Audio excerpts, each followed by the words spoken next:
He was a king, and at one point in his life, he dropped so low that even the man who defeated him stopped seeing him as a threat.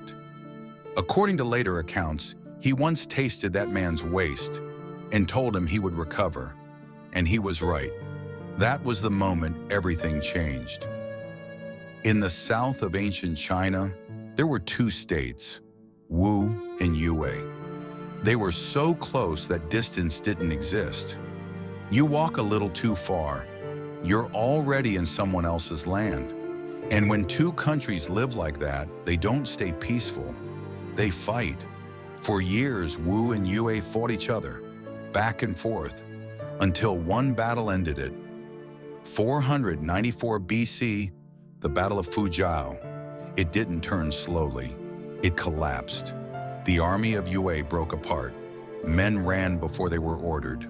Lines fell before they were tested.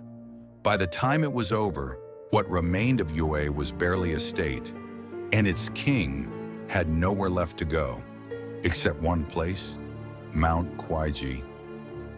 Behind him, what was left of his people. Below him, the army that had just destroyed him. At that moment, Goujian had two choices: die as a king or live as something else. If you were him, what would you choose? He chose to live. And the moment he made that choice, he stopped being a king. He sent gifts, silk, grain, everything that could be offered. And with those gifts, he sent a message. He asked for peace. The terms were clear. Yue could remain. Its land would not be taken. Its people would not be destroyed. But every year it would send tribute, silk, grain, not as an equal, as something that has been allowed to exist, not peace, permission to survive. In the court of Wu, this request was discussed. Wu Zixu stepped forward. This man must be killed. If he lives, Wu will fall. He didn't argue, didn't repeat himself. He simply knew. But King Fuchai had just won everything. He had seen Yue collapse. He had watched Goujian run. To him, this was over, so he refused. Goujian would not die, but he would not stand. He would come to Wu, in person, not as a ruler, as someone allowed to remain alive. He brought his queen, he brought Fan Li, and together they entered Wu. But Goujian did not walk in. He went in on his knees, across the stone ground, slowly, step by step. Think about that. A man who once stood above thousands, now lowering himself inch by inch. The ground was hard, cold, and it did not give anything back. Each step forward took something from him, but he did not stop. No one helped him, no one spoke. This wasn't punishment, this was agreement. His queen was there too, not beside him, not honored, working, day after day, grinding grain, hands moving, stone turning. No one called her queen. In that place, they were not rulers. They were a warning. For 3 years, Goujian lived like this. He spoke carefully, moved carefully, never disagreed, never resisted. He watched everything, remembered everything, and showed nothing. If you had seen him then, you would not have feared him. You would have dismissed him, and that was exactly what he needed. Then one day something happened. The king of Wu fell ill. Goujian was summoned. Now stop for a second. You are standing in front of the man who destroyed your country. He is weak. What do? Stay silent, pretend to care. Goujian chose something else. According to later accounts, he lowered himself and tasted it. Then he said, "The illness will pass." No hesitation, no doubt. A few days later, it did. The illness was gone. Fuchai recovered, and he was pleased, very pleased. Because now he believed something.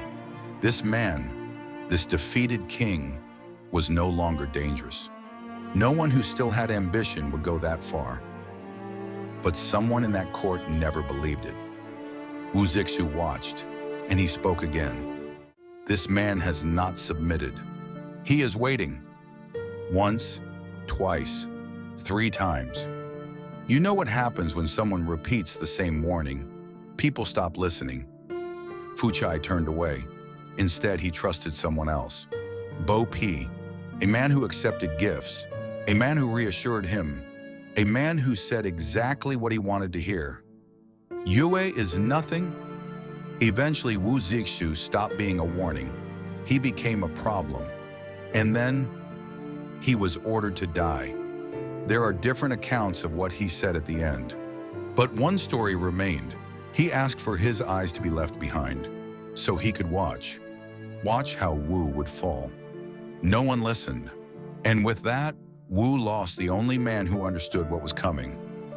3 years later, Goujian was allowed to return. He went back to Yue, sat on his throne again, and said nothing. No anger, no revenge, no speech, just silence. Then he began. He rebuilt his country. Fields were restored. Armies were trained. Resources gathered. He moved slowly, carefully. He did not show hatred. He did not show urgency. Some accounts say he kept a bitter gall nearby, and from time to time he would taste it, not to become stronger, just to remember. Years passed.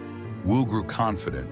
Fuchai marched north, chasing victory, fighting other states, winning more wars. Yue stayed quiet until it didn't. The attacks began, small, then again, then again. Each time Wu was less ready. Each time Yue was stronger. What once looked broken had never disappeared. It had been waiting. In 473 BC, Yue entered the capital of Wu. The city fell. Fuchai was trapped. The man who once spared an enemy now stood where that enemy once stood. There was no mountain left, no second choice. He ended his life, and Wu was gone. You've probably heard this story before. Sleeping on brushwood, tasting gall. It sounds like discipline, like patience, like strength. But look at it again. This wasn't just endurance. This was a man removing everything he was, his pride, his voice, his place, until nothing remained but survival. And when he finally won, what came back was not the same man. He lived, but something else didn't. If you want to hear more strange but true stories from Chinese history, subscribe to Imperial Absurdity.